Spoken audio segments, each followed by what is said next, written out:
everybody, and welcome back to Is It Kino? I am Elphaba Jones, joined as always by the wickedly talented Aggie Rodriguez. Hold on, they tell me that this woman's name is El Baff. I think I've heard. That's why I get mixed up because program. Yeah, big fan of One Piece here. So Elphaba and El Baffa are mixed up in my head. I might get it fucked up. And joining us today, a man you might recognize from the tank, as they say. Man I recognize from forcing us to watch Wicked the Musical. It's Arye. Thank you for having me today. You look like a wonderful Wizard of Oz right now. Big floating head for those who are listening at home. Yes, I am. I am the Wizard of Oz today. And why, of all things in the world, that you could pay us $100 at simianjimmybusiness@gmail.com to review, why did you choose the slime tutorial, which, for those who are not in the know, is when somebody films a Broadway musical in 480p on like their flip camera phone in 2003, and then they upload it to YouTube under slime tutorial of Wicked, unlisted, and then there's a whole community of bootleggers and musical fans out there with all of these different slime tutorials for every show you could imagine. And today we reviewed one of those, Wicked. Arye, why did you choose this? Well, I noticed that you skipped the movie Wicked last year, even though it was one of the biggest movies of the year. And I heard that the reason you skipped it was because you hated it so much that you didn't want to review it. Yeah. So I thought I should pay you to review it. And then I thought, wait, I should just have him review the stage show instead, so he'll get the full story. It's hard for me to review the movie Wicked, which was originally titled Wicked Part 1, until I decided to hide that it's not the full movie in the marketing. Because it's hard for me to judge an adaptation that's only half the story. I have some nitpicks, some issues with Wicked Act 1 that might come up. Oh, he's letting his cat out. Who let the cats out? Jimmy in. But that is a very good point, though, about how it was a deceptive marketing. But continue. I had some issues with the first part of Wicked, which might come up in this review. But some of my issues are things that can be sorted out in Part 2, depending on how they adapt the second act. So I figured that I might as well pay you guys to review the stage show instead. And I would have paid even if you weren't going to have me on, but I asked you could have me on. You said yes, so I'm very grateful for that. Well, now that, Aggie said, oh yeah, I know that guy, he's a big Jewish fish tank celebrity, you might be bigger than us at this point, so we should be honored to have you. And there's so many things we got to talk about in this podcast, because I want to hear about, I'm not in the know, I'm very ignorant, but were you there when the police shut the whole show down? Yes. Yeah, I want to hear all about this then, because I don't know anything about it. So, I only know as much as the other fish know. So I was told that we were in violation of some zoning thing, because there's residential zoning and there's commercial zoning. And we were shooting in a real house in a residential area that was not zoned for commercial use. I don't know how you would find a place that's zoned for both residential and commercial, but what is the commercial use? You're doing a live stream. I'm in my residential home right now for a commercial purpose. How's that any different? I'm not a lawyer. Okay. My understanding is... I mean, I'm on your side, of course, but this was a internet show that was set to bring in hundreds of thousands of dollars by the time it was over. Well, that's what Is It Kino was meant to do, but we've just been lacking a little lately. They had employees. They had employees that were operating the cameras and microphones. There were people down in the basement running super complicated web stuff to carry lots and lots of people on the website at once. Bandwidth. I don't know. I don't know the technical jargon. I just know that this is considered a big production. But I also know that the show wasn't shut down for any of the rules it actually broke, because there are a lot of laws that don't actually get enforced. But if you are the government and there's someone that you don't like, you can just find a law that they've broken and use it as an excuse to shut them down, and the state governments of Massachusetts and Rhode Island are very much not happy with Fish Tank anymore. And I was told that when we were chased out of the first house it was because of zoning issues, and then for the second house it was because the guy who owned it was missing a certificate of ownership. Even though, as far as I'm aware, it's not something you need for a house. And the third time, I don't even remember what it was, but it was a different charge entirely. So they were just using whatever excuse they could to stop the show from happening. They had you guys in 3 different houses at one point. I didn't even know it went that far. Yeah, after we were kicked out of the first season house, they put us in the basement of the second season house while they were modeling or remodeling, I guess, the upstairs to make it workable for the show. And then we got kicked out of the second season house. And then we were moved over to the mansion where they shot the third season, and we never got the chance to go live. How long did they have you guys locked in a basement? Less than 24 hours. Was that like a psychological challenge in a way, or was it just kind of cool? For everyone else, it was a psychological challenge. For me, it was awesome. We got to get you on a real show like Big Brother, because it sounds like you'd be down for it. You can handle it. I've never seen Big Brother, but I'm if any show wants me on, I'm up for it. Eggy, go ahead. I cut you off. Get our attitude. Now, as somebody who was, a viewer as it was going on, I felt like the basement saga was some real kino, because it was like what you might call director cam mode. Typically, they have throughout whatever house they're broadcasting from. There's cameras in every room that you can kind of switch between. But for that day, it was some real like more HD, up close and personal basement action to broadcast. So we got some real. Unfortunate that was kind of where it ended for the most part, but it still had some, in my opinion, some real kino shots up in that basement there that have persevered. So we're very hopeful. We just had visited, and I don't want to say too much, but I'd overheard a couple things from Mr. Will Girardi, Kyle Girardi, whichever one he goes by. We ran into him in Boston, and it sounded like it was a little dish of the season 5. I thought maybe it wouldn't be materializing, but it sounded kind of like through the grapevine there might be a couple lots that are being considered, a couple locations that are still being considered. So we're all still hopeful that some more fishy kino is there to placate us terminally online and severely autistic masses for many, many seasons to come. I hope so too. I don't know anything more than you do. In fact, now that you've heard some stuff through the grapevine, you might actually know more than I do. The fish aren't told everything about what's going on with production, especially because we might not even be involved in the next season. Normally, they don't just invite previous season people back, but I know that for season 4, the plan was to have they had Letty back as a freeloader, and there were plans to bring other fish from previous seasons back as freeloaders. I don't know if they're going to do that for season 5. If they, I hope they are. I hope I get invited back in some form, but I'd have to be very lucky for that to happen. So I'm kind of rambling now, but I hope season 5 happens regardless of whether I'm involved. But I also hope I'm involved. Did you meet Bam Margera? I did, and I had no idea who he was because I've never watched Jackass. It took me a few minutes to realize that he wasn't just some guy Freddie knew from back home. I mean, these days he kind of is some guy. Like, did he smell of drugs and alcohol? No, he had tattoos on him, and he had a skateboard. He brought his board inside? Yeah, he did some skating inside. Cool. But production made a half pipe, and he skated back and forth on it. Yeah, he had a show called Viva La Bam where he would just torture his parents, and it lasted like 5 seasons, and I've seen every episode. So I like him more for that than even Jackass, but I like Jackass as well. Yeah, I've never even heard of Viva La Bam. I'll get you a torrent. It's now that you've met him, it might be worth watching.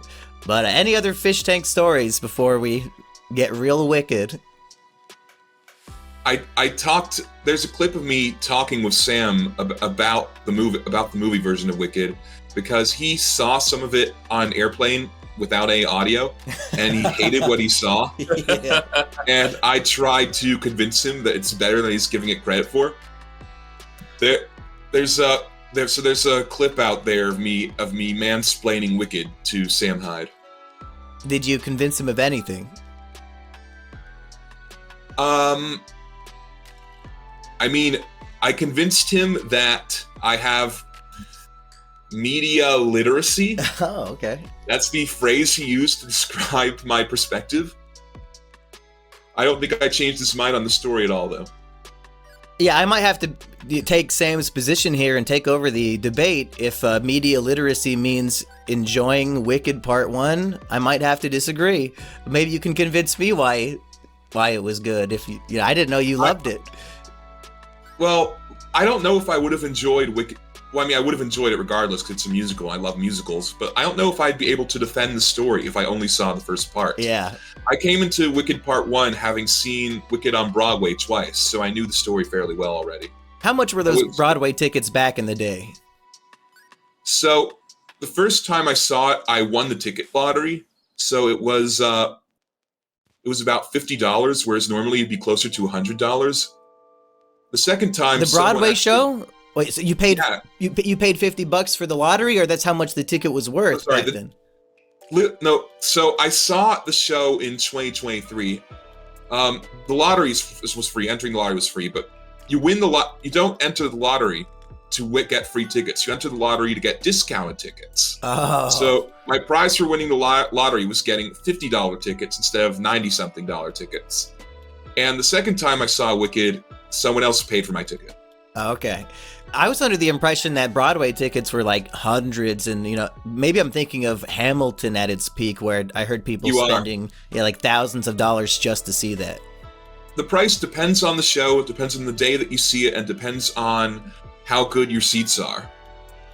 When I saw Cabaret, it was going for I think $80-something dollars, but I showed up at the right day at the right time, like 40-something minutes before the show started, and they managed to give me a rush ticket deal where it was $50. So I got $30 off because I was just there at the right time. I'm sorry, $30 off. How many shows have you actually seen on Broadway? I'd have to count, actually. Jeez, So, do you live in New York? I hope so. So I saw as many shows as I did because I lived in New York for a year and a half as part of there was a government jobs training program where they paid for me to go to trade school, and while they paid for me to go to trade school, they also paid for my lodging in the South Bronx, which is the dirtiest, cheapest part of New York. A studio apartment there starts at like $1,800, but the sidewalks are still covered in human feces. Yeah. I'm not exaggerating. They are. So so while I was there, I saw Some Like It Hot. I saw Spam-A-Lot. I saw Wicked twice. I saw Cabaret. I saw Chicago. Okay, so I saw at least 6. I'm sure there are more. I'm not remembering. I saw, this wasn't on Broadway. This was off Broadway, but I saw an off Broadway musical called Inside John McCain. No, wait, it was John McCain's Ghost. It was something like that. It's not Inside John Malkovich McCain. Yeah, it was about the ghost of John McCain living inside Donald Trump's brain. And does he not like it there? He does not like it there. It's his own personal hell. Yeah. I heard Donald Trump is literally fucking Satan from a good source, but... Yes, I also saw... I haven't seen the latest one, but I saw the first 3 episodes of the new season of South Park. Should I grab my Cowley hat instead? Yeah, Book of Mormon, that's one I've seen off-Broadway. I don't know if off-Broadway...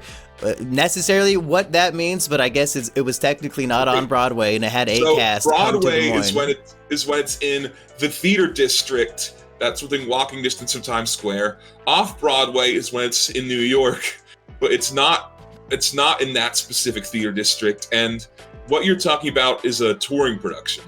So would that touring production have been from New York, or is this just a completely different cast? It's a completely different cast, but I believe it has the same choreographer.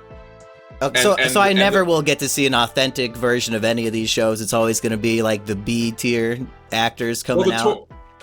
No, the touring people get paid as much as the New York people. Whoa! It's just, it's just that It's just that the only difference is that the New York production stays in one place and the touring people travel. Like the touring productions, if the show's still running in New York while the touring productions happen, then the touring production is supposed to be as close a replica to the original as is possible. Sometimes it's not entirely possible because for Wicked specifically, there are special effects where they had to set up stuff in the theater, like I don't entirely understand it myself, but there's like for the lighting, there's an animatronic dragon that's not at all involved in the story. It's just on stage, and the light, I forget if it comes out of its eyes or its mouth, but the dragon looks around during the show. And that's the kind of thing that you can't just set up for 20 days at a random theater. So, but other than stuff like that, they try to make it. Oh, and the chandelier, when I saw the chandelier when Phantom of the Opera was touring, there was a real chandelier that the theater had, and they had to put the fake chandelier under the real chandelier because at the end of Act 1 of Phantom, there's a chandelier drop. And because there was a real chandelier on top of the fake chandelier, you already knew which one was the prop chandelier when it was going to fall. So that's the kind of stuff that happens when but there are things like that, but generally the touring production is supposed to be close to the New York production. If the New York production's already ended, then sometimes it takes creative liberties. Yeah, we're still reading the same script. We're still singing the same songs. We're still hitting the same notes. And yeah, but when I saw Book of Mormon, there was was no Josh Gad, Iggy. What was the point? that was the Amazon Kindle preview of Mormon instead of the Book of Mormon. What year did you see Book of Mormon in? They came to Des Moines probably in 2015, around there. Okay, good. Because after the putting up fingers for air quotes again, Racial Reckoning. Oh no, what happened? They rewrote 10% of the script. The South Park guys were in on that? The actors forced them. So the New York actors threatened to resign unless they did rewrites. Because of how Native Africans are represented? What, they changed it so they're not like raping babies anymore? That's the whole point of the story. There's also a clip on Fish Tank of me because I'm autistic. I like talking about what the internet calls them hyperfixations, but when I went to support groups for autistic people, they called them special interests. I always call them obsession. Just if there's something that I really passionate about, I like talking about it. There's like a clip where for like 10 minutes I just talk about the Book of Mormon at length, even though no one in the house has seen the show, because I like doing it. I should have been there. I would have listened to it. I mean, I'll listen to it right now. I want to hear all the changes. Yeah, so it's weird that the African American actors were so concerned with the portrayal of Native Africans because they're not the same culture, and frankly, there's been enough mixing at this point that I don't think the so-called scientific racists will even call American blacks the same race. They're their own thing now. So you're getting mad on behalf of a group that looks like you and that you have nothing in common with. So it's just, my interpretation is that it's just a bunch of people who, I mean, no offense to any Book of Mormon actors who might be listening to this, but it's a bunch of people who want to be important and do good for the world, who want to fight the social justice cause, and now's an opportunity for them to do so by making permanent changes to this beloved stage show. So there are a bunch of little changes in terms of cutting jokes that were too edgy, but the biggest change was that they gave the Africans internet access. and they have iPads. So wouldn't they know that all the lies he's making up about the religion? That's exactly what I said. Like they would know what Star so Wars dumb. is. That ruins the entire thing. What? Are you sure you didn't listen to me talk about it on Fish Tank? I have media literacy, I guess, because I mean that's brain dead. And the reason that Mutombo thinks he can cure his AIDS by raping a baby is because he read it on Facebook. He says that outright. God! I think that's still accurate, to be honest. I mean, I've seen like children on Facebook, they like tap the ground in an AI video and like mountains start coming out and boomers like, oh my God, it's real. It's literally happening. Ah. I mean, the difference is that if someone believes it because they read it on Facebook, they're probably stupid. Whereas if they believe it because they don't have any access to medical textbooks, but they heard from a guy who heard from a guy who heard from a guy that someone cured their AIDS by sleeping with a virgin, like that's not someone who's necessarily stupid. That's someone who has nothing better to go off of. And that's what really bothers me. And I'm not even like someone where it's like, oh, this thing's racist now, I can't enjoy it. If something's good, I can enjoy it even if I disagree with the message. I'm saying that for Book of Mormon specifically, the message has to be that the Africans are just like the Mormons, but in a much worse situation. It's very, like we're all humans. We all have common experience, kind of not common experience. We all have like, I don't know what I'm trying to say, but the show feels very like, it feels very wholesome in how it paints us as more similar than we are different. And I think that making the Africans dumb takes away from that. And I don't think they were even trying to, like, just for whatever reason, the actors thought that the Africans look less dumb if they got their information from Facebook. And I just think that the actors, frankly, are even dumber than the fictional villagers in the show are. It's almost... They should have thrown him a phone. Go ahead. They should have let him invent the Nigerian prince scam at the same time as soon as they got access to the technology, because then you could have at least given them that. You know, they're not just foolish, they're just been deceived by the mass media propaganda machine. At the same time, they're getting paid. You know, it is what it is. It's how we live. But go ahead, Mr. Jimmy. Well, I remember there was a lot of controversy for Facebook, and they were blaming like Mark Zuckerberg specifically about all these crises in, you know, African countries that are only being propagated through Facebook. So I could see like the cultural relevance to plug that in, but it completely demolishes the plot of this specific story, which, Eggy, I don't know if you know, one of the Mormons, the fat one, whose name I don't remember, but he's played by Josh Cunningham. He's like just like a big nerd who does not care about the religion. He's forced to go on this mission to Africa, and he needs to spread the gospel of the Book of Mormon, but he doesn't know it, so he just starts making shit up. He's plugging in Star Wars lore, and he'd say, "Oh, just rub a frog on your clit face," and all this shit. Just making stuff up. A whole song about it. That's wonderful.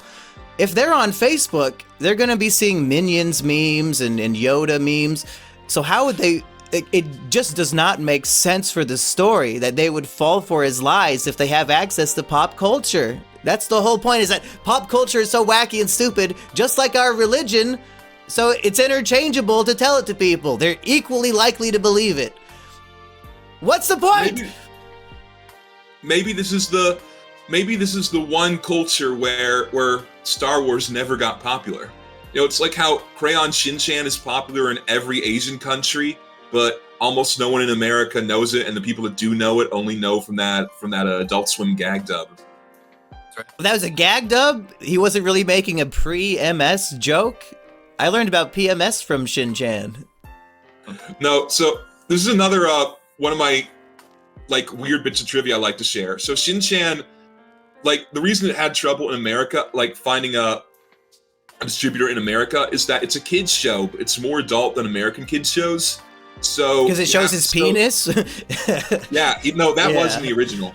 So it's like either we have to tone it down for American audiences, or do the opposite and make it even more adult so it can fit in with the adult. So like there was a kid-friendly Shin-chan dub in the 90s that aired on Fox Kids that was actually much more faithful than the Adult Swim version. The scripts were pretty close to the Japanese. They just removed the cultural references and the stuff that was too hot for TV, like Shin-chan's penis. Mhm. And it did not do well. And because it didn't do well, a decade later, Adult Swim tried doing the opposite. And I think it ran for longer, but it still wasn't a big hit.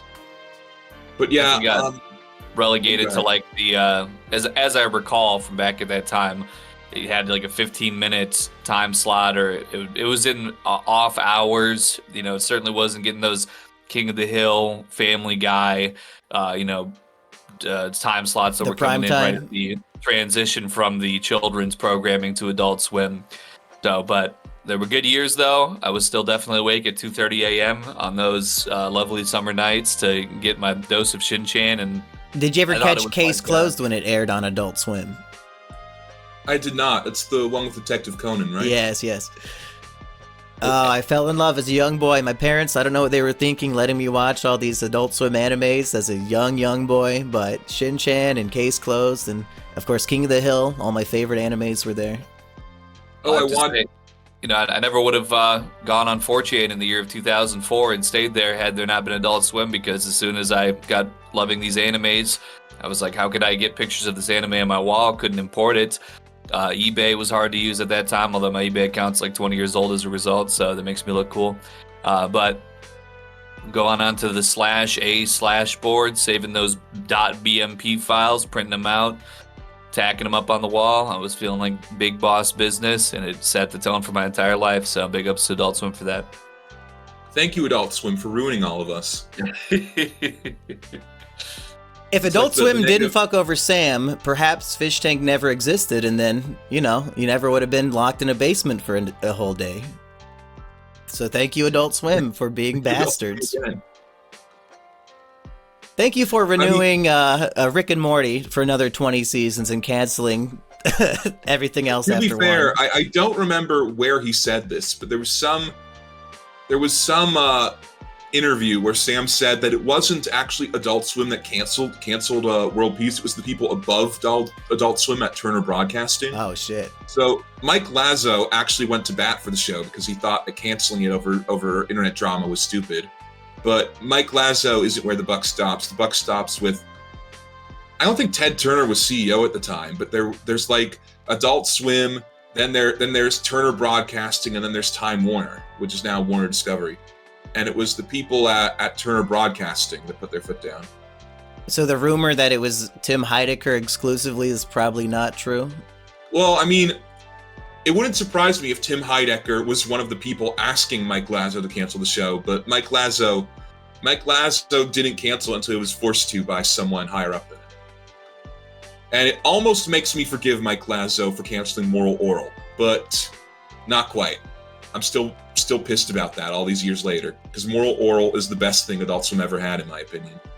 But we can agree that season 2 was the peak, and season 3 they went off the rails with too much of the townspeople, right?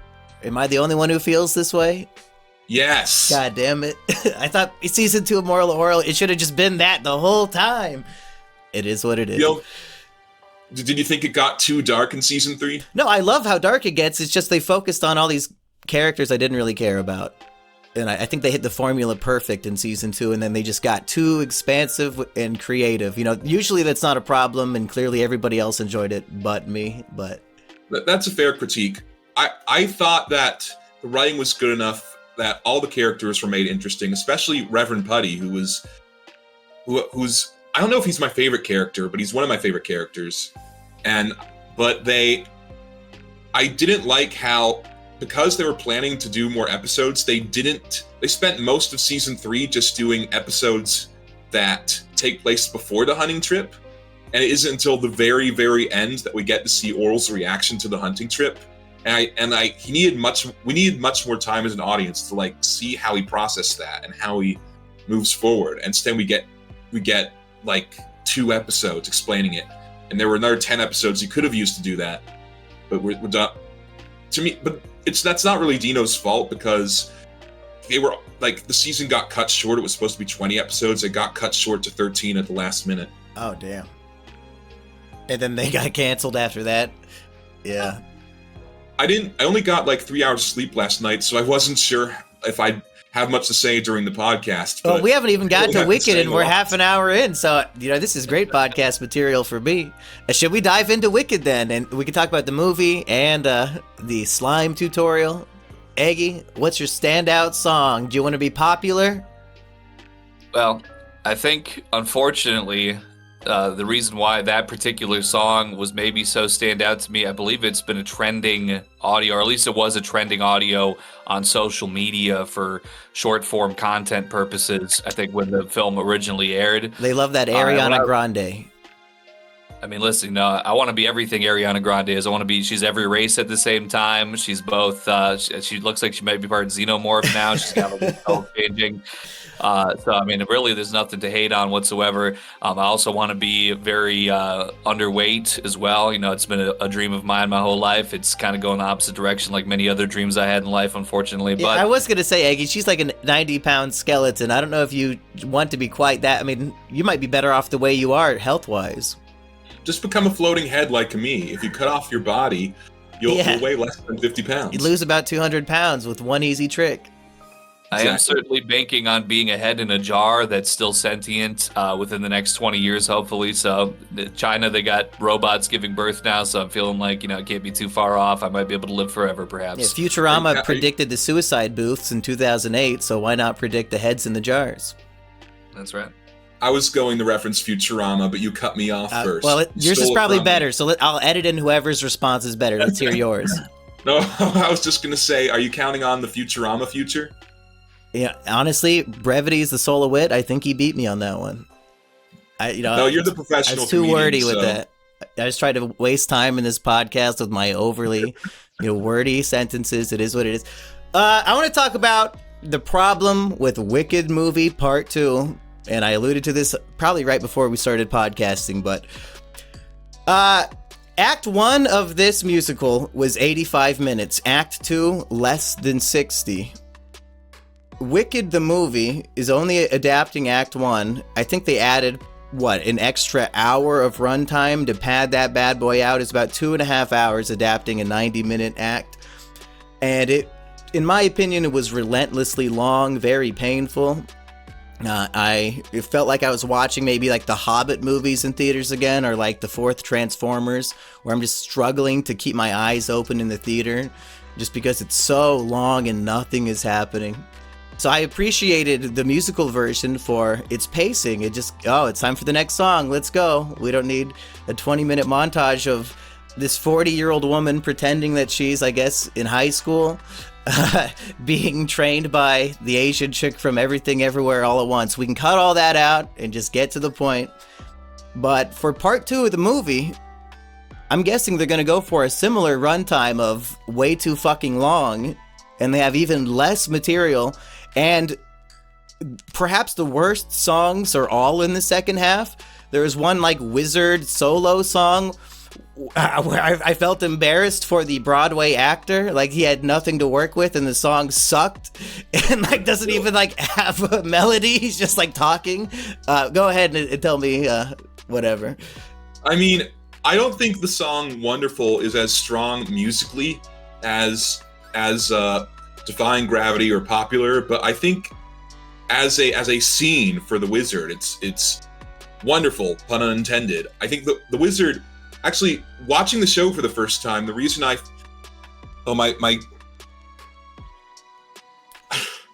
accidentally revealed I have a chair behind me. Pay no attention to the chair behind the face. The illusion's ruined. He's a normal man from Omaha, folks. I fell in love with the show while watching it because of the Wizard, and that song is a showcase of his character.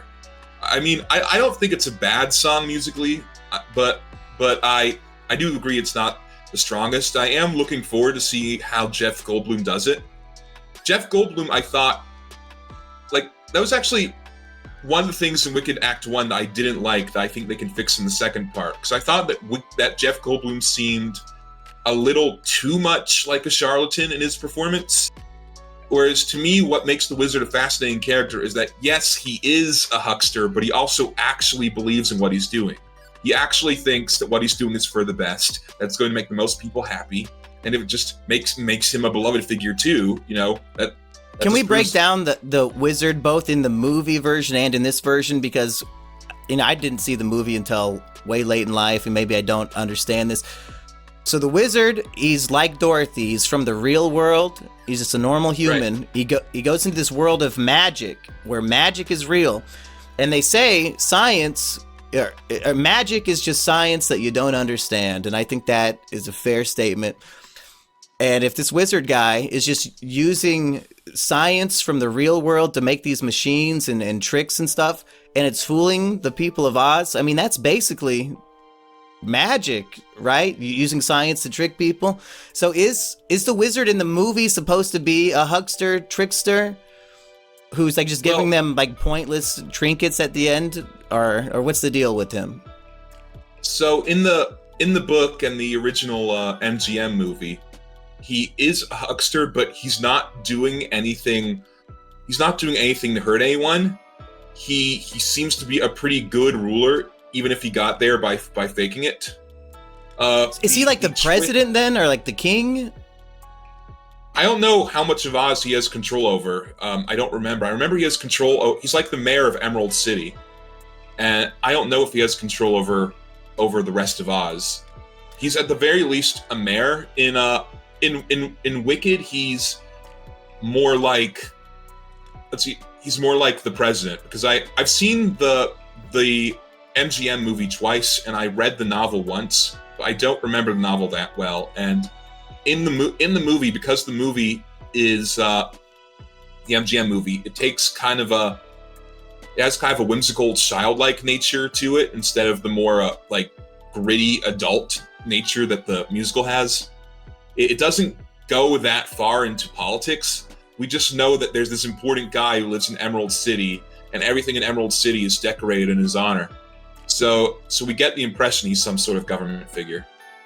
So for Wicked to be a retelling of the Wicked Witch's story, to repaint her as she was never wicked at all, is all a big misunderstanding and a tragedy that actually ends up pretty happy in the end.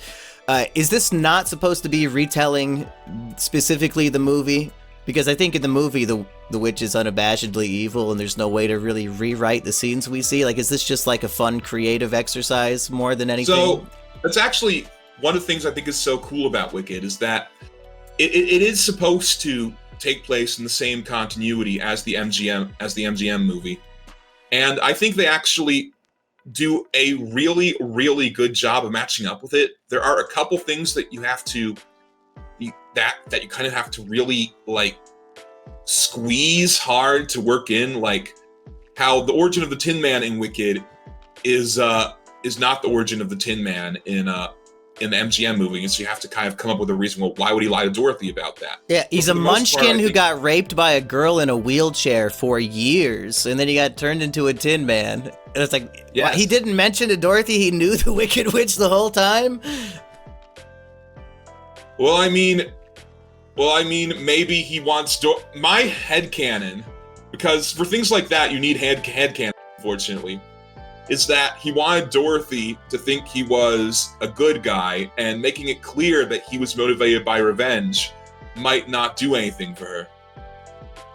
But that's bullshit, because like he tells all the townspeople that he's out for revenge. So, oh, you can't see me shrugging because I'm only ahead. But the Tin Man has a gun in the original, right? He pulls out like a real gun. I think so. I don't. Does he? He does. If you Google Tin Man with a gun, you can see images of it. I don't know if it was a deleted scene or if it's just a small detail from the film. Well, we're taking it all the way back to the original filming of Oz. I saw this video from a up-and-coming creator called Emperor Lemon, where he talks about the working conditions on the set of Oz. It's the Scarecrow. The Scarecrow had a gun. Oh, my bad. What were the working conditions? The Munchkins were being molested or something, Aggie? They were like getting the green that the Wicked Witch had on her was like made out of like arsenic and lead, and she like died horribly. I think. Well, there was, or was it? Or no, I think even beyond that, there's like a scene where she crashes the broom, and like the original take, like she just like caught fire, and so they did like two different, like the first actress got burned horribly, and then the second actress got covered in lead and died of a horrible cancer as a result. But it was all in the, I think maybe the Tin Man's makeup might have had some kind of poison in it also. The guy who played the lion, his costume weighed like 150 pounds or 200, and it was like 110 degrees on sets the whole time, so he was like dying of heat exhaustion, but I think he lived all right. Oh no, maybe it was the Tin Man's makeup was with something that gave him facial paralysis, so he had like his face was paralyzed for like 30 years or something after the fact. In any case, it's a great video. Maybe it's a little embellished. I wouldn't even know because I only imagine how horrible it would be if the movie didn't even turn out good. It's okay. As somebody who gives my all to my craft, I really could appreciate, the lifelong suffering and torment that these people inflicted upon themselves in order to give us. I mean, it's been 100 years almost. It's still a name that everybody knows, a film that everybody recognizes off the simplest details. And with that being said, also, I feel like after coming into this, I was in the theater when I was younger, in my teenage years, and I largely have separated from it since. But watching this slime tutorial on YouTube really reminded me, I feel like musical theater objectively has to be perhaps the highest grade of performance arts. I mean, really, I feel like they're firing on all cylinders and then some at all times with the set changes and the costumes and the performances. So I really would like to get back into theater. And I feel like musicals are objectively a superior form of this, but also at the same time, I don't need everything to be musical too. I could enjoy, I think, just a regular theatrical performance without all the razzle dazzle. Just a couple thoughts from me there. Do you remember any shows that you were in back in high school? Oh yeah, my stellar performance was as in Alice in Wonderland, where I was like one of the head guards for the Queen of Hearts or whoever she is, because I was basically the same height that I am now when I was 10 years old. So due to the fact that I was physically imposing for about 2 years, I got to, get typecast into a certain type of role. And then eventually as everybody caught up and I found better things to do with my time, like play World of Warcraft and, drink cough syrup, then I figured that, I was kind of on the outs. But for a little while there, I really got into the swing of things, and I ruined a costume one time and I never told anybody. I accidentally messed up one of my costumes and I threw it in a corner and ran out, and I don't know if I ever got caught or charged. I paid $20 or whatever. Well, folks, keep your eyes peeled for the local Ames theater scene. Eggy might be doing some local productions this coming fall. I'm feeling like the time is right. I mean, and it's really never wrong because this is timeless material here, song and dance, light and wonder. I feel like it's just ingredients that you can never take away. This is something that can't be replicated by an artificial machine. This is pure human SOVL on display right here. I think if they did King Lear and they cast Aggie as Touchstone, they would sell out the theater every night, and I'd be in the front row. But we need to get back to Wicked. Where do you want to take this? So, before we got off track, I was pointing out some of the little things that don't add up, but I think for the most part, it matches up with the movie very well. You were complaining that the witch is too evil in the movie, and that it doesn't reflect how she is in the stage show. The worst thing she does in the movie is that she locks Dorothy in a room and has it filling up with sand, saying, "I'm going to let this thing fill all the way up. I'm going to let this thing fill all the way up unless you take off those shoes." And I don't remember the exact line of dialogue, but it was something like that. In the stage show, we actually see her side of it. So she just had a big song about where she goes, "No good deed goes unpunished. I'm just gonna be evil now." And after that song, we see her doing that. Now, I think what the show is going for is that she's bluffing and she's not actually going to kill Dorothy, but she wants Dorothy to think that she's going to kill her. Just to get the shoes back that I guess yes. were from her own sister. Is that ever established in the movie? Yeah, it is established in the movie that the woman that Dorothy accidentally killed was her sister. Kill somebody with a house. It is what it is. I like what's her name? Fucking Ariana Grande's character's line about, "Hey, yeah, sometimes you get killed with a house." I should say I fucked up. Touchstone is not the name of the fool in King Lear. It's the name, I think, in Midsummer Night's Dream. So delete all those. I never read either of those. King Lear, I think the fool's name is just Fool, actually. Maybe I'm mistaken, but... So I can get foolish on any type of creation, any type of situation, you know. I The know fool how is to get ironically temptation. the smartest character who gives the king some good advice that is usually not listened to. So Just like how today, all the best advice comes from comedians like John Oliver and Stephen Colbert. I'm trying to think of a bit John Oliver would do, but they're just all like so generic and reddity that nothing specific could come to mind. This is as bad as a squirrel on a unicycle. I mean, my goodness, you're supposed to be eating nuts. This is Donald Trump in the White House is like me on television. I'm too ugly to be here. You know, that's the John Oliver joke. So, okay. Yeah, they should have you host Daily Show one of the nights. You just do that voice? Yes. I wish I could do British better.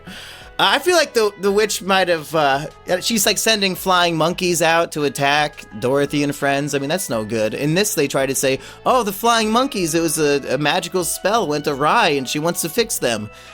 In the movie, she's not fixing shit. She's using them as weapons of war. She just wants the shoes back, though. The Yeah. weapons of war... At any other point in the movie, other than what I named, does she actually try to kill Dorothy? God, I wish I cared about this movie to remember all the scenes. But probably not. See, it's a bunch of stuff that makes her look bad out of context. Even with context, she's still doing the wrong thing by the time she gets involved with Dorothy, but she's not a total monster. She's just a traumatized woman in the middle of a nervous breakdown. So let's break down what we've been learning about American musicals on this podcast, okay? Sometimes we have people of color, be they African, brown, or witch green, who are evil and do bad things in the media. And then a Broadway musical comes along and says, let's rewrite this. No, actually, Mark Zuckerberg is to blame because they found out about this on Facebook. Actually, the Wizard of Oz, the white hero, the king, the president, he's actually the villain the whole time. Is the whole point of Broadway musicals to rewrite history to say why the white man was actually the bad guy the whole time? It's funny, this is the exact... Well, I don't think he phrased it the same way, but this is basically the same point that Sam Hyde made when I tried mansplaining. Great minds it to think him. alike, I've heard. One of the interesting and fun things about Fish Tank is that I'm starting to learn I'm not as right-wing as I thought I was, because no, I thought I was a pretty chuddy guy, but to me, like, Wicked is based and red-pilled because it says the media lies, Okay. and that everyone's just trying to do the right thing from their own perspective. And apparently, that's not a red-pilled take. That's soy boy cuck take now. No, if we take all of the, skin deep racial elements out of it, you are correct. It is like an authoritarian government that's using the media to lie about a revolutionary, and that's the kind of stuff I'm into for sure. One thing that's really weird to me is that a lot of people seem to look at Elphaba's skin condition as a metaphor for race, even though they actually have a metaphor for race in the show, which is the animals. Elphaba is supposed to be a horribly disfigured person who relates to the oppressed race because she has a similar but not identical experience of oppression. And so whenever people talk about how Elphaba is a metaphor for black women or something, I'm like, did we even watch the same show? Well, I think that might just be from the casting of the movie, because the version we saw, the chick from Frozen who plays Elsa, I believe, was the original. Adele Dazeem. Yeah, the wickedly talented, as John Travolta might say. I believe that was him on the Oscars one night. But what was the point I was about to get to? What were we just saying? All I'm gonna say is Elbafa. She's literally me, a hideous, ugly person who's All right. growing up hard, and I said, wait a second, hold on, this one goes out to all my thugs out there in the struggle, you know what I'm saying, but we're gonna make it one day, we're gonna get that pay, yeah. Yeah, so when they cast Cynthia or whatever this black lady's name is for the movie, maybe that's why people jump to it must be a race metaphor thing, even though that was never, I mean, yeah, the race metaphor is the talking animals. It's very blatant in both the film and the musical. Yeah, but if a woman or man is black and they're in a movie, then the movie must obviously be about the fact that they're black.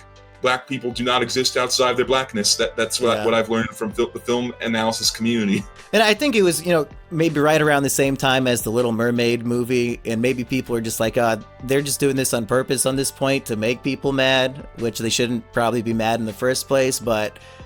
if every single movie is being remade with, recast thing, I guess some people get upset about it and they need to make their critical drinker videos about it. On the topic of colorblind casting, I was not annoyed that a black woman was playing Elphaba. But I was annoyed that a Hispanic-Italian mix was playing Glinda. Ariana Grande's performance won me over. She was amazing, like Oscar-worthy in that role. So after seeing the movie, I didn't care. But before, I was annoyed because Glinda is supposed to be a heavily caricatured, waspy Valley Girl type. You know this archetype I'm talking about: blonde hair, blue eyes, like Legally Blonde type thing. So casting someone who is, I don't know what word I want to use, swarthy, someone who's like racially ambiguous, seem to be missing the joke. It'd be kind of like it'd be like casting a Catholic guy as Gargamel. Obviously, you want to cast a Jew as Gargamel. No laugh. You guys know who Gargamel is, right? From the Smurfs, but why laugh when you're just being completely accurate and correct? I mean... Yeah, but like I said, Ariana Grande's performance was so amazing that I understand why they cast her. Well, I think there's also, who's better and more good than a Latina, because they all came out and voted for our great hero that saved the country. His name's Donald Trump, so they probably predicted that as they were making the movie. Half of what it's funny. I thought that white nationalism. I don't know how political we want to get, but I thought white nationalism would die, like, just immediately after those election results came in, because, like, their whole movement is based on the idea that, Hispanics will never be real Americans. They'll always side with Democrats because they hate the white man, blah, blah, blah. And then, like, Hispanics come out, like, 50% or something like 49%. It was close enough to 50 for Trump. And yet you still have people like Nick Fuentes on Twitter saying, oh, the great replacement's here. It's the end of America. And it makes no sense to me. At this point, I think Indians are replacing us more than Mexicans. Like, even the Latinos are like, fuck, Trump, you got to do something about all these Indian people. They keep crashing semis on the Indian road. People coming in, and the ones that are coming in, they're all smart and they're all working in tech, so I don't see it as a problem. Except for the ones coming over the border and driving trucks. Not Wait, not the smartest. There are Indians coming through the southern border? Yeah. Did you see that story about in Florida, the guy tried to do a U-turn in a semi and then a family of like 3 Ugandans crashed into him and they all died? I did, but I didn't take that as a, like, bad quality immigrant thing. I took that as a bad driver thing, but maybe... Well, it's both. They looked up that guy and he literally came in through the border illegally from India. Oh, I didn't know that part. Yeah. Yeah, it's not just making shit up. But I just assumed he was a visa worker, like most of the Indians are. No, California gave him a trucking license when he couldn't even speak English. Oh. Yeah. Okay, I have to do research on this. I'll drop my 2 cents in real quick. Yeah, it's like a there was some port. There's a port like on the coast of Mexico, which might be the Gulf of America now. I don't know my geography that well, but it's like along the right side. And basically they would have like a Chinese vessel that was doing transporting of, like, that's how they're moving these research chemicals across the border and fentanyl and stuff. And they'd have like people from Asia and stuff that were coming off on that as well. And then they'd kind of link up with migrant caravans and be linking up with them in their travels. Is my understanding of how people from that continent were entering illegally. But say all that to say, that's why I think Ariana Grande was, it was. Well, I've got other comments on the casting as well. I think the whole movie might have been blind casting, because what is the point of the shiz school? Are these supposed to be teenagers, or is it like if you're a wizard or witch of any age, come here to study magic? Because in the movie, like that gay Asian guy, I think Bowen Yang from SNL, like he's one of the students. He's like fucking 45 years old. Who is this school supposed to be for? I think that it's supposed to be a college, but it's very ambiguous. Yeah. And that, the ages of the characters are also ambiguous, so I don't know how to answer that. It's just something I accept because this isn't our world, this is a different world. That's fair. Yeah, maybe everybody has Benjamin Button disease over there. Like, how old do you think SpongeBob is supposed to be? 19. He's living on his own, he's got a job, but he can't drive yet. Lots of people are in that position. I always imagine SpongeBob as being in his 20s, Patrick as being in his 30s, and Squidward as being in his 40s. But that's entirely arbitrary and based on how I perceive the characters. That's fair. Yeah, and I guess these musicals are basically just live-action cartoons. I see why I like them so much. What about, was it Miss Saigon, Lady Saigon? Have you seen that one? I actually saw Miss Saigon for the first time, I think, 2 weeks ago. I didn't see it live. I saw the Pro Shot recording. And my favorite part by far was the engineer. And he has this amazing song called The American Dream, where he's fantasizing about all the things he'll have in America, and one of them's a big car. And in the production I saw, he starts humping the car. And it was Was really it like a 10th anniversary or something? Because I probably watched the same one you did. I think the 25th anniversary. Yeah, something like that, yeah. I know that Trump likes musicals, and I looked it up to see if he ever played American Dream at any of his rallies, and there's no evidence that he did, even though he should have. Is that what we want, though? Is somebody in a foreign country singing about how they're going to be rich and fuck up America? Like, does Trump really want to push that, even though he's kind of doing it now? If Trump has a sense of humor, he should do it. Yeah. You better hurry up before he dies of that stroke that everybody told me he had that didn't happen. Well, hey, the Goat Man, here's in my notes from the Wicked Musical. The Goat Man eats a piece of paper. Yes. This poor actor had to actually eat real paper every night? Or was that like candy paper? I don't actually know how they did it. That's a good question. That poor man, he's way better than fake Toxic Avenger who played the Goat Man. What's his name? Tyrion Lannister? That's right. I think there is such a thing as like a rice parchment that they can use for that purpose, or it could be like a quick dissolve starch as well. Peter Dinklage, fuck him. He sucked as the Goat Man. The Goat Man in the live action show was much better.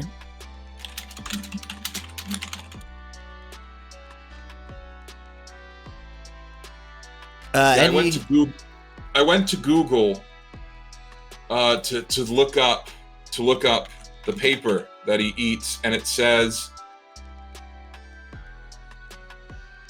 the special paper eaten by Dr. Dillerman is to be stored in a humidor, usually used for storing cigars. The paper is to be kept at just the right humidity so that it makes the proper ripping sound and can also be swallowed easily by the actor.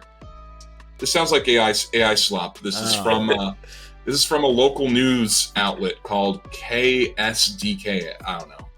They gave them the exclusive on the eating the paper scene. It sounds like he's eating real paper then. Yeah, well, hopefully they have a union or something for these actors, right? So they probably get good health care or something. They're New York City. They're politically inclined to, want health care for all. Yeah.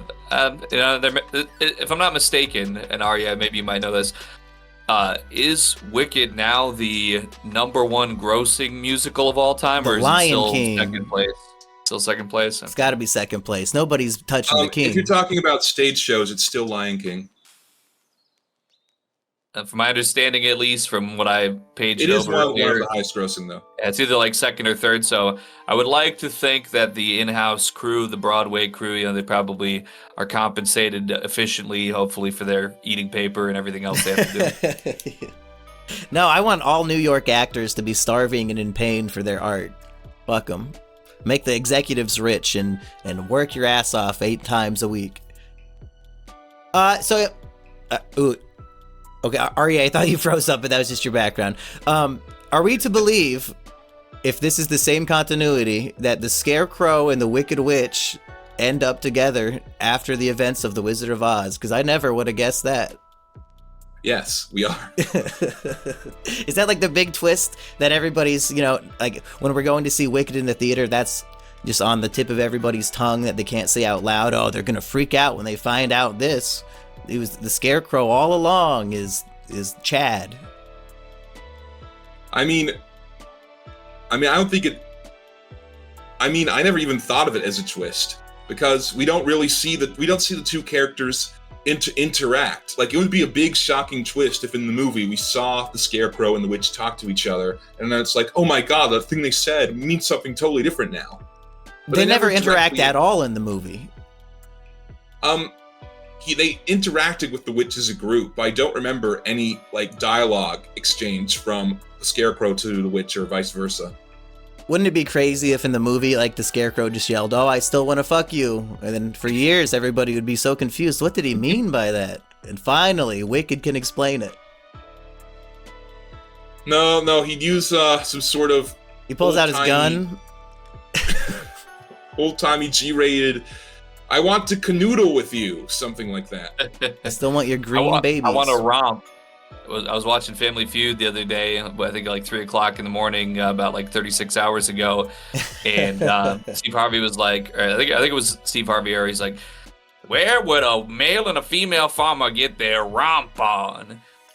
And this woman said, "Oh, with the animals." And Steve Harvey was like, he's falling off to the side. He's like, "What? I don't think I like the farmers anymore if this one comes up with the animals. Oh, they're romping there." And he's doing all this. What year was that program from? It was Harvey era, so it was probably 10 years ago, maybe 15 years ago. Well, was it up on the big board? Survey says. With the animals wasn't. In the mud pen where the pigs lay, that was in there. It had 3 out of 100 responses. So surely a roll in the hay would be more appropriate for the Scarecrow and the Wicked Witch. Also, I just turned my fan on. I don't know if that's affected the audio at all, but I figured I should mention it. You sound good. Okay. What other points do we need to make about these Wicked properties here? Because I want to get it all out there before I do or do not see part 2 in a month or so. Well, you told me that you didn't like the musical and that that second act looks like it'll make the worst movie ever. Yeah, let me break down the scenes in the second act. So Act 1 ends with the triumphant moment. Oh, I'm going to take my own power and I'm going to defy gravity, in the sense of the social structure of the world I live in is its own force down upon me. I'm even rising up against that. It's a fucking double metaphor when I'm going up on my broom. And fuck all y'all, I'm out of here. And then the first 20 minutes of Act 2, which you have to imagine will translate to 1 full hour of a film, is oh yeah, Elfie's gone. Now I'm gonna get married to Chad, but Chad really wants her, not me. Oh, I'll never be that girl. I don't even know if it's from that part. That might be from Act 1. But it was in Act 1, and there's a reprise that Glinda right. gives when she realizes that Fiyero loves Elphaba. But really, we see all of the characters we got to know in Act 1 suffering for years upon years after this time skip, because we find out that the sister in the wheelchair is a horrible dictator bitch who's keeping Munchkin Boy as a sex slave, and he wants nothing more but to leave. He sings a whole song, "I just want to fucking leave." I thought it was really funny how on social media I saw people talking about how they have children who are disabled, and they felt so happy to be represented on screen, and they were buying their kids dolls of Nessa Rose, and these are people who saw the movie last year and have no idea what's going to happen. Are they going to go that hardcore and make this wheelchair chick viciously evil? She's bad.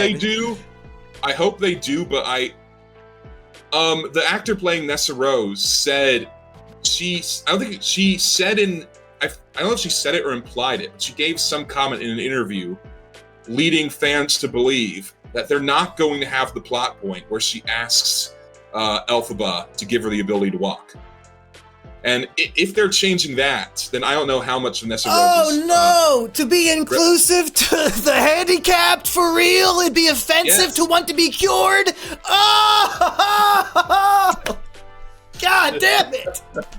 That's her whole character. She says, you go around with your magic helping all these animals, but you don't help me. Like, yeah, I would probably resent my sister for that too. If they're taking out that, what's her motivation? Let me see if I can find the exact quote here. They're gonna fuck it up. What she read on Facebook that being in a wheelchair is good? She says, there will be movie magic and just magic in general, but not in the way that I think a lot of people think it might be. There have been changes that I think are great in terms of representation in a healthy way, but I don't think I can say more than that. Okay, so maybe we're jumping to conclusions, and the movie will say if you're in a wheelchair, you're a fucking freak who needs to be fixed by a witch. Yeah, I mean, I don't know what's going to happen. Just a number of fans, including myself, have jumped to conclusions because there was only one little woke thing in the first act. It was something that really bothered me, and I talked about it during my conversation with Sam, which is that there's this exchange when Elphaba shows up and everyone stares at her. In the stage shows, she's like, "No, I didn't eat grass as a kid. I'm not seasick." Yes, I was. What? She says, "I'm not seasick." Yeah, I thought that was a good one. Yeah. I don't remember exactly like the order of the lines, but the important thing is that in the stage show, they're all being calm when they're staring at her, and because they're staring at her, she loses her temper and yells at them. And the idea is that because she's so used to being made fun of, she preemptively makes people dislike her by freaking out, which I relate to Elphaba. I've been disliked and made fun of all my life, and I think I push people away. So I liked that. And in the movie, instead of yelling at them, she's very calm and like she's trying to hold her anger in like a good girl. And I'm thinking, well, what's the point of this scene then? Is it to show that everyone's just mean to her for no reason? Because that's much less nuanced than what it's the same lines. The lines were exactly the same, but the delivery was different, and also the way the people at Shiz reacted was different. In the stage show, they just stare like, but in the movie, they're like Invasion of the Body Snatchers, very over the top, and I thought that took away from what I saw as the power of that scene. Were they trying to avoid the trope of the angry mad black woman? Yeah, I said that on the show too. Yeah. I said I don't have any proof, but my theory is that they cast a black woman, and then the director was like, "Well, we can't have her get angry and yell at people. That would be racist." That's my shout theory. Out to Gamora from Guardians. Black woman painted green, and she's pissed and mean all the time. Great character. Agreed. But what was I mean, it's very easy to get caught up in media hype about they're going to ruin this thing.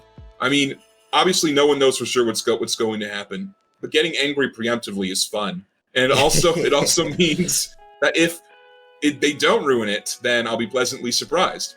Well, let's talk about that maybe to round off the show, is how can they not ruin it? Because they have to adapt, like I said, 55 minutes into, I assume, 2.5 hours of movie. What would you like to see for them to fix this? If they're going to take the boring, in my opinion, wizard song and turn that into a 30-minute Goldblum speech or something, like how do we really make these characters more fleshed out without wasting time with padding? Well, the way they extended the first act was they took things that were only implied and actually showed them, and it also explained a bunch of things that didn't need to be explained. For Act 2, so we don't see Elphaba for like the first 15-20 minutes of Act 2, and we're told it's because she's out flying around saving animals. I'm guessing that we're going to see her flying around saving animals. Will they write a new song just for the movie? I love to save them. Steven Schwartz did say he was writing a new song for Act 2, so that might be it. They're going to need a lot more songs for Act 2. There's a lot of time to fill. What I want to see is I want to see more stuff explaining how Act 2 hooks up with the original MGM movie. And what I want to see, but I know I'm not going to get, is a brutal, bloody crucifixion scene for Fiyero. Because in the stage show, that all happens off stage. We just hear that they're beating him, and we see Elphaba's reaction. And we know that in order to save his life, she had to turn him into a scarecrow. Well, how beaten must he have been in order for that to happen? Well, I'd like to see it.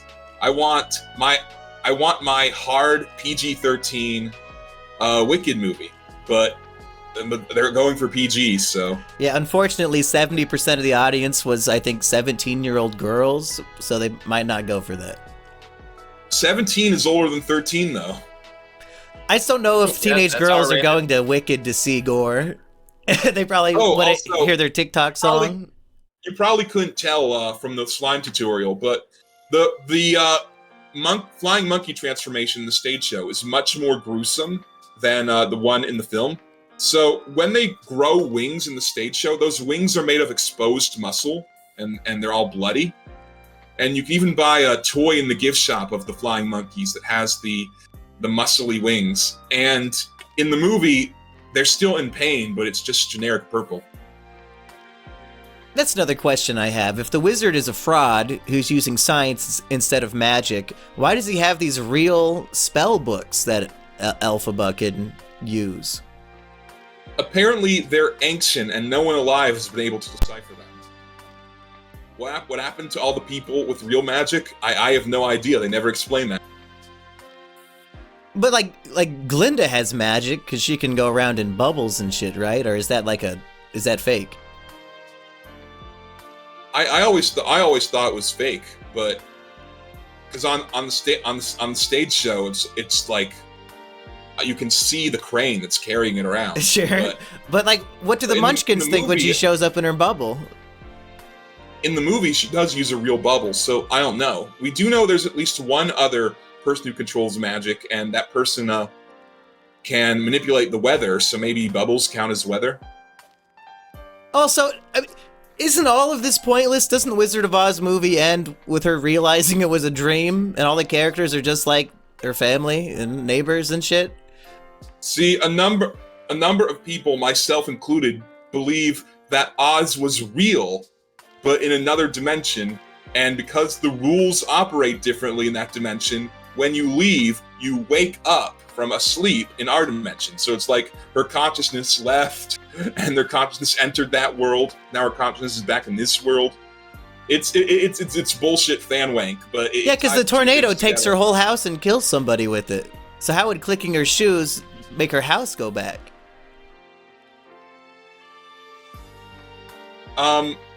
Clicking her shoes took her back to her home dimension at an earlier point in time. Okay, so there's always going to be a house with a corpse under it over here in Oz, but yes. Then, okay, it all plays out. Wait a second, it's got a brain blast, the most subversive twist of Kino imaginable. So let's, whatever they're going to do with part 2, they're going to flesh it out, but it's not going to be quite good enough. And then, actually, it was a dream. Dorothy wakes up, she turns over and rolls over and pulls out her smartphone, and it's Ariana Grande announcing a new album. And she starts singing a song from Wicked, and then she's like, "Oh wow, this is awesome!" And didn't see that coming. And knowing how the Munchkin storyline plays out, it is even more crazy that Ariana Grande in real life left her boyfriend for the Munchkin guy. Like in the sequel, he's just like a sex slave. I don't even know if they see each other again. So in the musical, Ethan Slater ruins his life by simping for Glinda. And real life, he's also ruining his life by simping for Glinda because he wrecked his family, cheating on his wife with Ariana Grande. I thought she did as well though. Like they both found something better at work, and their families just have to deal with it. Yeah, but only the men get held responsible for it. Oh, I see. I saw a lot of people giving Ariana shit as well, which is funny to me. I'm being facetious. Oh, okay. I'm saying my joke works better if we assume that only Ethan Slater got hate for it. Do we have any final thoughts? And I will say this, actually, it just crossed my mind. I did not want to see Wicked Part 2 or review it, but after this discussion, I'm a little bit curious to see how they fix it. So, do you want to come back on the podcast and review Wicked Part 2 with us later this year? Absolutely. Yeah, let's do it, Aggie. Not a final thought, more like a question. So you said you didn't like it, and I feel we've been going on off a lot of tangents, but in terms of expressing your opinion, did you have any issue with the musical other than that you found it boring? Maybe I just didn't care for the songs even. Like, other than the obvious popular and, Gravity song, none of them stick out to me. I don't want to listen to any of them again, whereas the Book of Mormon, I had that soundtrack, and every song, other than maybe one or two, are actual bangers that I want to re-listen to and learn the lyrics and sing along.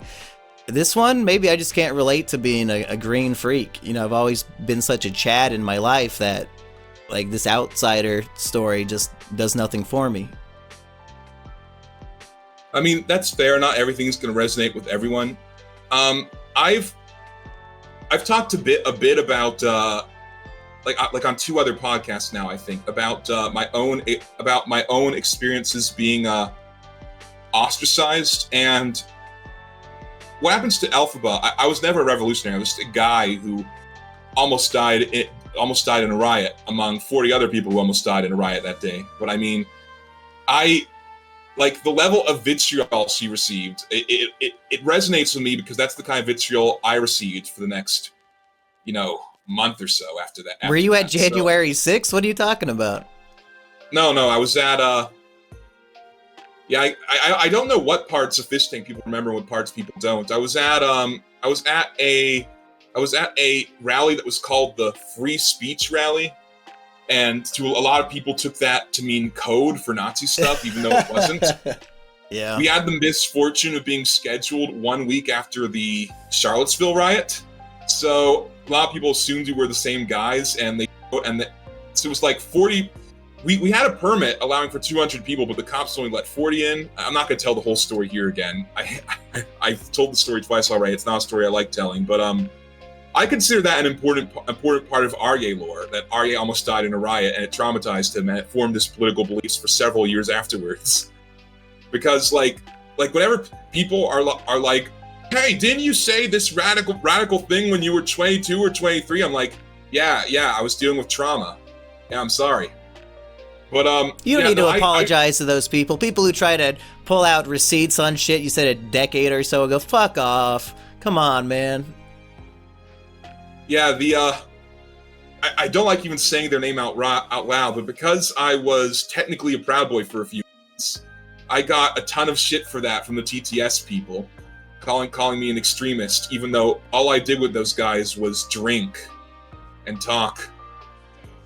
But so those TTSs, so they have to donate, and then it reads out loud to the whole fish tank. Do you guys see any of that money, or does that just go to the producers?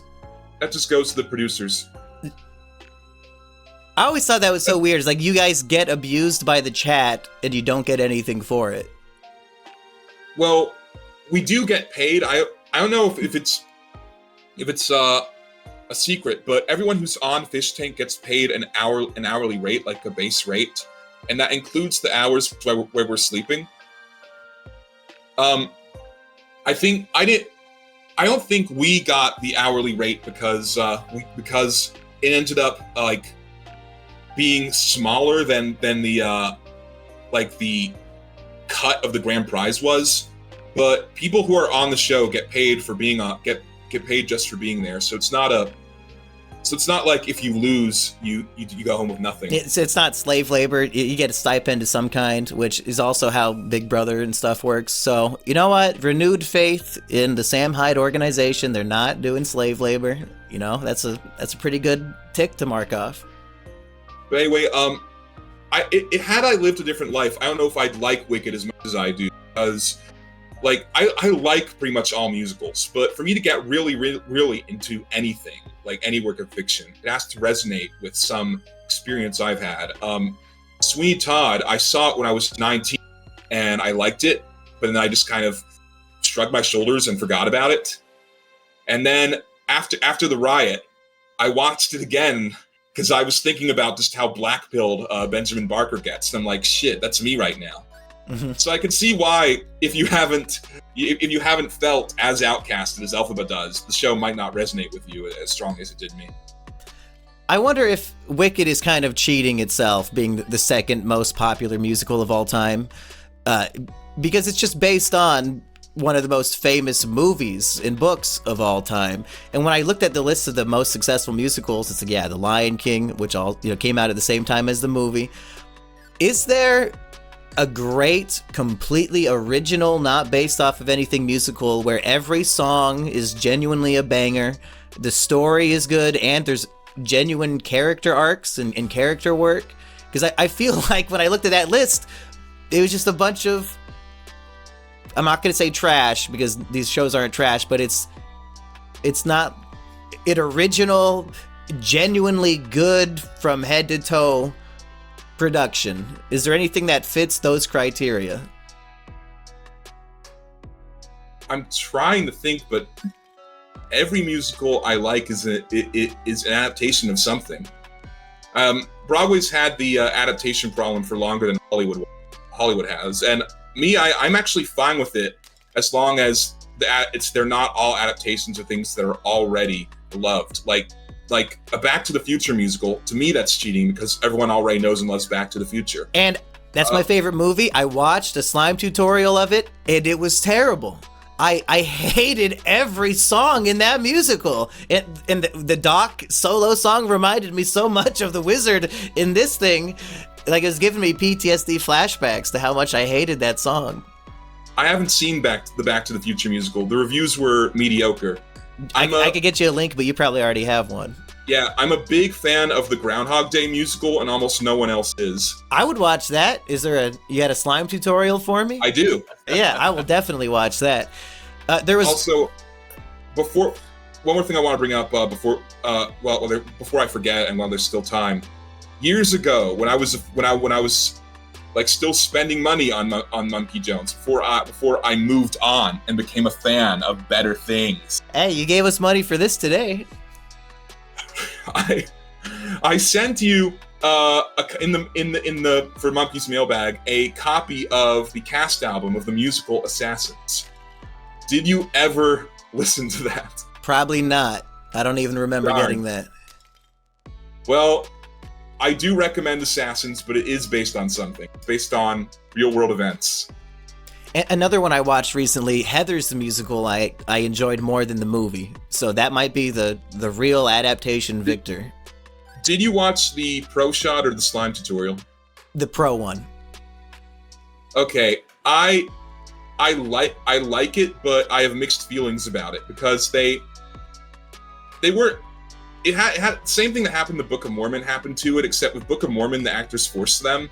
With Heathers, the guy writing it, I forget his last name, his first name I think was Lawrence. He's like, yeah, I don't feel comfortable making fun of rape now. Can we take out the rape song?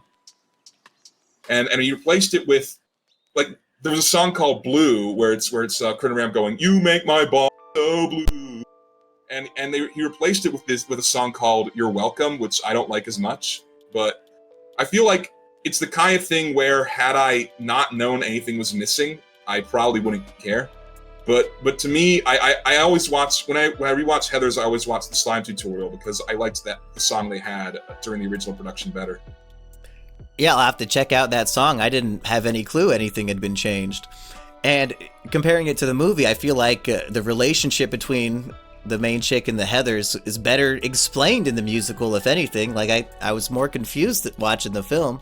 Yeah, in the movie, it jumps in with her already hanging with the Heathers. Yeah. And in the musical, we see how that connection forms. And also, in the musical, JD is someone you can actually see tricking a smart person like Veronica. Whereas in the movie, the joke is that he is so obviously a red flag, and she doesn't pick up on it. Eggy, do you have any musical thoughts while we're still here? Well, see, I guess the thing for me was, it was a bit hard for me. I did come back. We kind of had like a preliminary viewing, and I thought that maybe Mumke was just putting something on TV that was, I remember in a similar situation, he did put on the Back to the Future musical, and it was a little bit tongue-in-cheek, I think, because it wasn't very good, so I thought maybe that was a situation again. It wasn't until that first musical number where they're all chanting Wicked at the end. I'm like, oh shit, this is Wicked. Yeah, we're watching this. Yeah, I forgot to tell Aggie we were watching the thing. I just put it on. Just put it on, yeah. So I did come back to it and go over it again this morning after the fact to make sure that I was fully digesting it. I think I have a mental block with a stage show that I'm watching in this manner. I'm very engaged. I feel like I would have been very engaged, certainly, even with the length of the program. I'm not sure what the typical length of a stage show is. I have not been probably since about COVID 2.5 hours. And if there had been like an intermission, or maybe if there was here, that was cut out, perhaps. But I stay very engaged when I'm in attendance. I feel like watching this way, it definitely shows you everything you need to know. You get to the music. The performances were all very good. I feel like there's just something about it, and I think it's just me possibly with a mental little something where the engagement is not as natural. Like, I know for sure if I was front and center live, I would have been locked in. And this one was more of like, it's cool, but it's given me like a home movie recording of a stage show kind of vibe, I guess. Maybe the pro shot versus the slime tutorial might have given it a couple of points in favor of those ends. But overall, I mean, yeah, like I thought it's a perfectly good show. I thought everything was about as good as I could have expected it to be. The set design, the set changes, special effects, costumes, the performances, the lighting, everything. I don't think you could have done better. It just wasn't like a real deep hit for me personally, like that I was super glued and on edge. It was more of just a pleasant thing to be there for. That's kind of where I'm feeling it. But well, yeah, I think counterpoint of why slime tutorials might be superior. My brother and his wife, once upon a time, flew across the pond to the UK just to see this fucking Back to the Future musical. And if I was in that position and I spent, thousands of dollars on a flight and hotel and to see this shit, I would have been gutted. It would have been heartbreaking to watch and be stuck in the theater watching something terrible that I hate for 2.5 hours, wasting that money.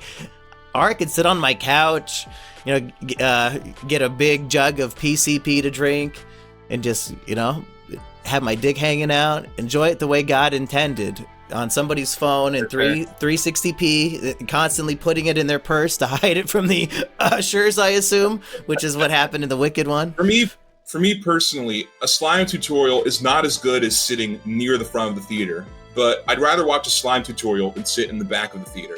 Yeah, because they have Zoom. Hell yeah. Exactly. Okay, you know what? I mean, that's very fair. I also just feel like for me, I don't think I could disagree with that take at all. But there's something about taking in the choreography all like right there, just certain aspects of, there might be something coming from back behind if they're doing like a set change real quick or whatever, and some of the lighting. There's just certain little aspects of the theater that I really enjoy that it's hard to translate for me. But I think that is a very fair point, though, especially if it would be like a costly endeavor to see. I think this is certainly a superior option to a bad seat. But unless you got that sort of love of the art of the whole scenario like I do, where every bit of the stage hands and everything is just all adds to the overall experience of enjoying the production. If you do go to New York again, you should try seeing Wicked. They have a ticket lottery where there's maybe a 1 in 50 chance that you'll win, because the only people that there's Wicked, there's the digital lottery, but the one I won was the in-person lottery. We have to actually show up in person, and the whole theater is decorated to accommodate the musical Wicked. So I think you'll get a kick out of that. I'll look that digital lottery up. I'm always looking for a reason to go back to New York since I paid my fines to the city of New York and I'm allowed back in. So sounds good to me. Well, we have now gone longer than Act 1 of Wicked. So awesome. Do you guys have anything you want to plug? I have I have a YouTube channel where I'm supposed to start uploading video essays yet. I also do streams once a week. I have a Twitter account. I have a link tree that links to all my stuff. Yeah, give me the link I'll tree and I'll post that in the description. I will, thank you. Eggy, what you got going on this week whenever this comes out? Well, that's a good question. I guess, I was going to say, after listening to Popular again and, recognizing it from its social media fame from the production, I was like, oh, I could do a rap remix of Popular where I'd be like, ever since I got that money on Popular, skip. I just hopped in something man on Popular, skip. I just took your bitch because I'm popular. Go, go, go. What I like about that song is every lyric is satire, but I think maybe the TikTokers might be taking it at face value, like all the. Actually, I think the representation I typically saw it in was by women who were. It was like a tongue-in-cheek kind of satirical thing, also. But I wouldn't be surprised if those were just the most popular ones that got the most upvoted into my algorithm at the time. And I'm sure there was many 45-year-old person with their camera pointed at the ground that was trying to make it a real, authentic experience. I mean, Glinda was right in the end. Elphaba accomplishes nothing. What happens is Elphaba, in her failure, inspires Glinda to take over the kingdom and be the good kind of ruler that Elphaba would want. So Glinda actually was right. Being popular is what matters. Well, she was saying, like, in terms of politics, it doesn't matter if you're smart or even a good leader, you just need to be popular. And I guess, technically, she's correct, but I get the satire is perhaps that should not be the case, even if we do fall into that trick. So yeah, I guess Glinda's right. Galinda. My boomer mom explained to me that the line, especially great communicators, is a reference to Ronald Reagan, because Ronald Reagan's nickname was the Great Communicator. Okay, Eggy, do you want to sing your favorite song to end the show? All right, yeah. Come sail away, come sail away. I meant from this show, but you know what? That works as well. Is that how Wicked should have ended, is come sail away and she goes off in a starship? I think there's still room for it. That's how the movie's gonna end? She climbs aboard the starship and is headed for the skies? That's how Cats ends. I guess. Wait, what's the name of the other world? The heavy set layer? Oh, so in the movie based on, just goes up in a hot air balloon and it's implied that she dies. In the stage show, a flying saucer comes and takes her away. To the heavyset layer? Is that heaven or is it a new dimension? In the continuity of the stage show, the Heaviside layer is a real place. I don't know where it is, but it's a real place, and aliens probably live there. In the movie, it's a death cult, and I prefer it being a death cult. So the aliens respect the authority of the Jellicle Ball, and whichever cat the other cats agree gets to go in the spaceship, the aliens, there's an agreement and they understand what's happening. Maybe they're alien cats. Yeah, they would have to be. Cats too. It would have to be better than Wicked too, but we got to get out of here. Peace, people. Peace. Bye. Thank you for having me.